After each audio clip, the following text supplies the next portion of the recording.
Two things I need to figure out with making these videos. One, what's my intro? Two, what's my video intro? Today, we talk about Spider-Man. Focus, focus. As a character.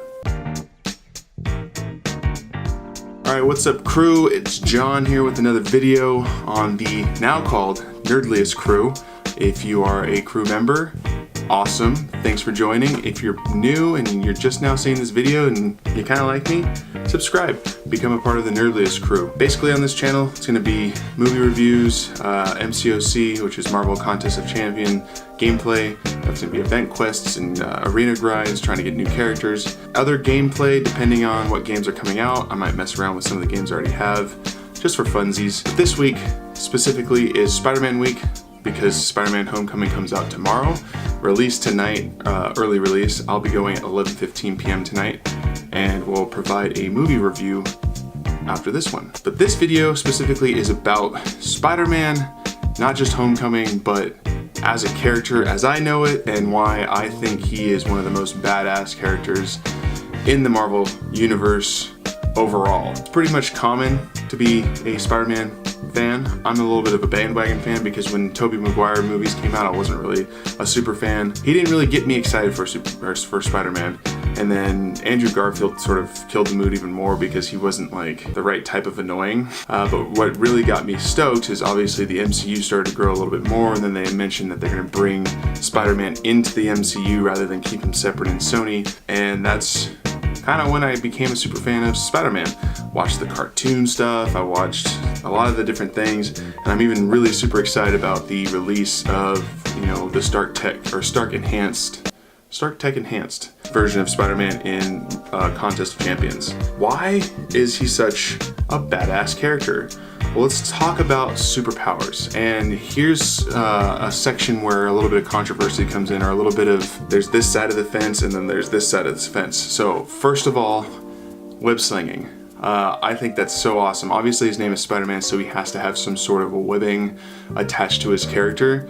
But I think that the fact that he is capable of swinging around town, like whoever thought of the idea of having a web-slinging superhero was a genius, because there was the flying superheroes, the jumping superheroes, and then just the running superheroes. And then you got this one who's sort of like, he doesn't fly, but he shoots a web and he swings from it like a spider. But I actually don't know of any actual spiders who swing on their webs. I guess if you're human, you got more fun in your belt. Got a little more fun to have. So here's the controversy though. I'm actually a fan of the cartridges. I'm not a fan of the organic web shooting. I think the organic web shooting takes it a little bit far in like a mutation sort of way. If you really, really want to get down and dirty with it, like if Spider-Man's gonna be a science oriented, like if we're talking MCOC terms, if he is a science champion or he is a science hero, someone who was developed through science, I think that mutating through that scientific experiment might be going a little bit too far. Now, of course, there are some other science, like Abomination is technically part of science because he was hit with radiation and he completely changed into a monster, like morphed into something else. But I think for Spider-Man's purposes, like developing a specific spot that shoots web is, in my mind, a little too unrealistic. I like more realistic approaches. Obviously, developing the power to crawl on walls, become super athletic, those are a little bit sketchy, but at the same time, our skin does have that tactile sense to it already. Like if you were to put your finger on a Cheerio, it would grab it. There's a reason for that with your skin. So if anything, the scientific experiment enhanced that already human ability. We don't have an ability to develop webbing, so it wouldn't make sense to have an enhanced development of webbing. Anyways, so my side, I lean towards the cartridge or the scientific invention of something where he can shoot web, because that goes along with his new powers, what he feels like he's able to do. He feels like he's a spider. He's able to crawl on walls. He's able to jump, land from high distances. He has these super fast reflexes.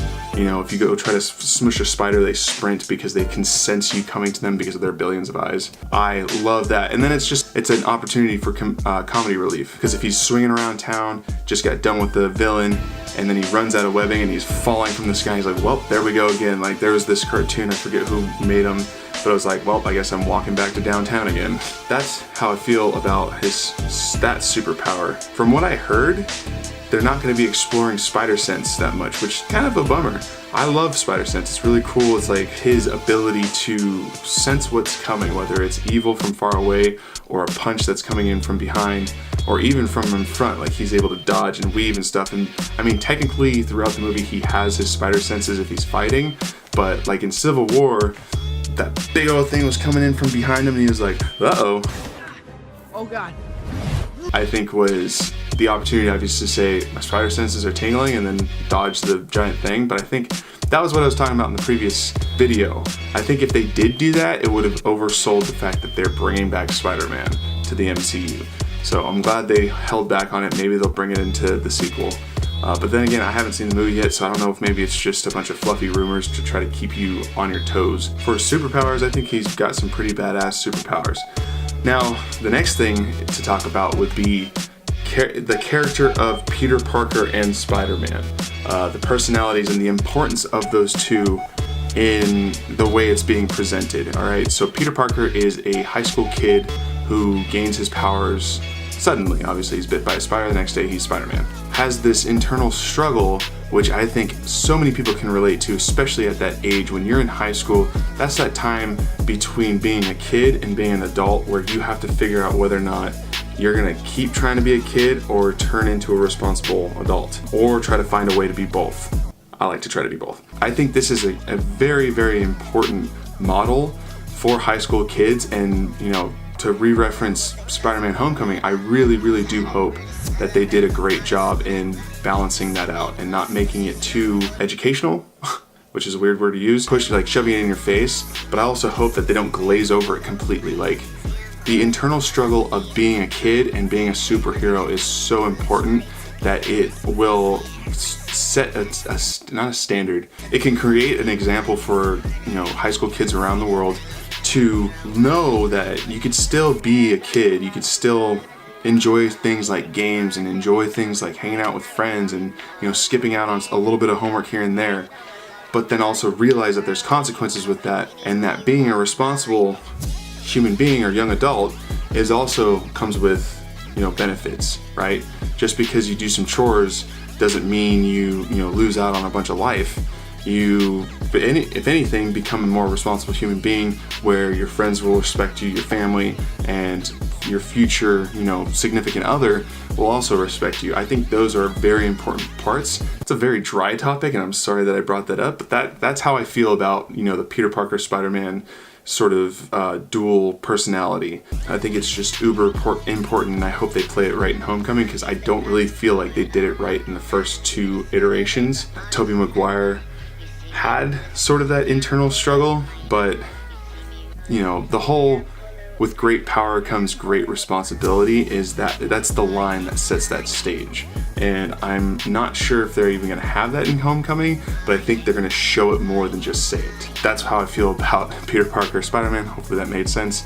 And then the last thing, there was one more thing I wanted to talk about with Spider-Man. To finish off this video, I just want to say here's some of my hopes for the movie, some things that I hope that they did not miss as far as opportunities. Number one, breaking the fourth wall. I think Deadpool just crushed it on this one. It wasn't too overdone. It was perfectly funny, like when he approached the audience. Spider-Man is another character that does that, or at least in most of his iterations as a cartoon or in the comics, he speaks to his readers or his viewers. I really, really, really hope there's a couple times where he looks at the camera and you're like, oh, he's talking to us. I literally will like piss my pants a little bit in the movie theater. I hope there's a little bit of origin.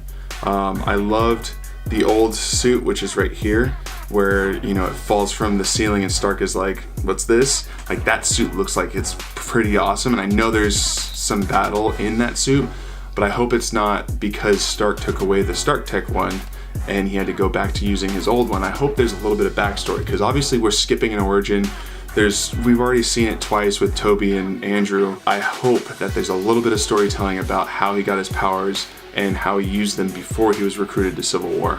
Just not a ton, obviously. The rest of the storyline should just focus on Vulture and all the things that are happening right now after Civil War. And one last hope. I hope the post-credit scenes are awesome. But that's my video for today. I hope you enjoyed it. I was supposed to do this yesterday, but some things sort of got in the way and I decided not to sit down and talk to the camera. I gotta edit this thing right now and try to get it up as soon as possible. I'm thinking about doing an interesting new live stream. Hopefully you guys enjoy it. It's going to be, I'm gonna draw this Funko Pop Spider-Man. I'm not a crazy artist, but I do have the ability to copy when I'm drawing. I don't know if that's a good or bad skill, but we'll see if I can bust out a really nice version of this. Plus I bought a special book for that, with Captain America shield on it for drawing, so I need to start using this thing. That's the video. Hope you enjoyed it. Make sure to like, comment, and subscribe, and I'll see you in the next one.